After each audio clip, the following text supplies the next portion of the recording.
Breaking news చూస్తున్నాం. యాదాద్రి భువనగిరి జిల్లాలో minor బాలిక అదృశ్యం కావడం తీవ్ర కలకలం రేపుతోంది. ఈ ఘటనలో ఇప్పటికే పోక్సో కేసు నమోదైన యువకుడిపైనే బాలిక కుటుంబ సభ్యులు అనుమానం వ్యక్తం చేస్తున్నారు. అడ్డగూడూరు మండల కేంద్రంలో జరిగిన ఈ ఘటనలో పోక్సో కేసు నమోదు చేసినప్పటికీ నిందితుడిని అదుపులోకి తీసుకోకుండా వదిలేశారని స్థానిక పోలీసులు సంబంధిత ఎస్ఐ తీరుపై బాలిక తల్లిదండ్రులు ఆరోపిస్తున్నారు. మరోవైపు మైనర్ బాలిక నిందితుడు ఇద్దరూ కనిపించకపోవడంతో కేసు మరింత ప్రాధాన్యం సంతరించుకుంది. కిడ్నాప్ కోణంతో సహా అన్ని అంశాలను పరిశీలిస్తున్న పోలీసులు గాలింపు చర్యలు ముమ్మరం చేశారు.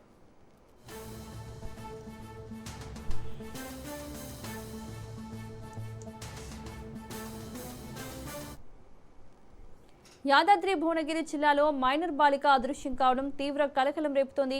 ఈ ఘటనలో ఇప్పటికే పోక్సో కేసు నమోదైన యువకుడిపైనే బాలిక కుటుంబ సభ్యులు అనుమానం వ్యక్తం చేస్తున్నారు.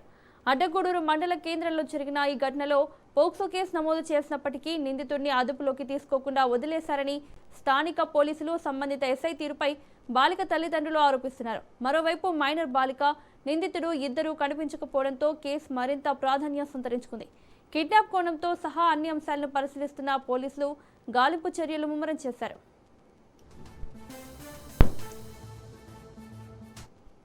ఇదే అంశానికి సంబంధించి మరిన్ని అప్డేట్స్ మా ప్రతినిధి చంద్రశేఖర్ అందిస్తారు. చంద్రశేఖర్,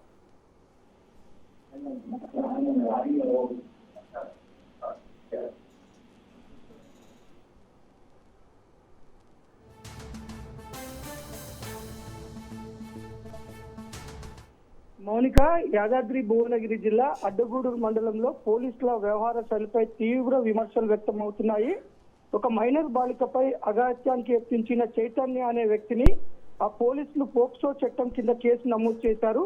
అయితే కేసు నమోదు చేసినప్పటికీ నిందితుడిని అరెస్టు చేయకుండా రిమాండ్కు పంపకుండా వదిలివేసినట్లుగా ఇటు అడ్డగూడూరు ఎస్ఐ వెంకటరెడ్డిపై ఆరోపణలు వస్తున్నాయి. పోలీసుల నిర్లక్ష్యంని ఆసరా చేసుకొని నిందితుడు ఒక మైనర్ బాలికను కిడ్నాప్ చేసి పరారైనట్లుగా సమాచారం అందుతుంది.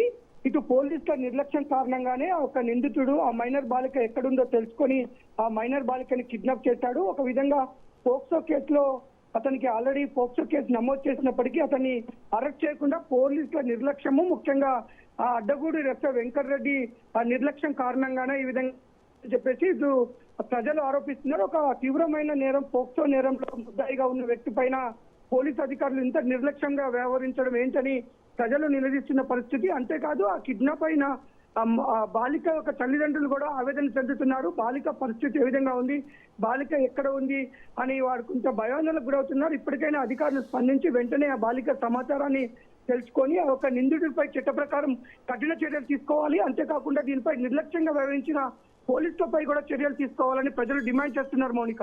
Right Chandrashekar, thank you.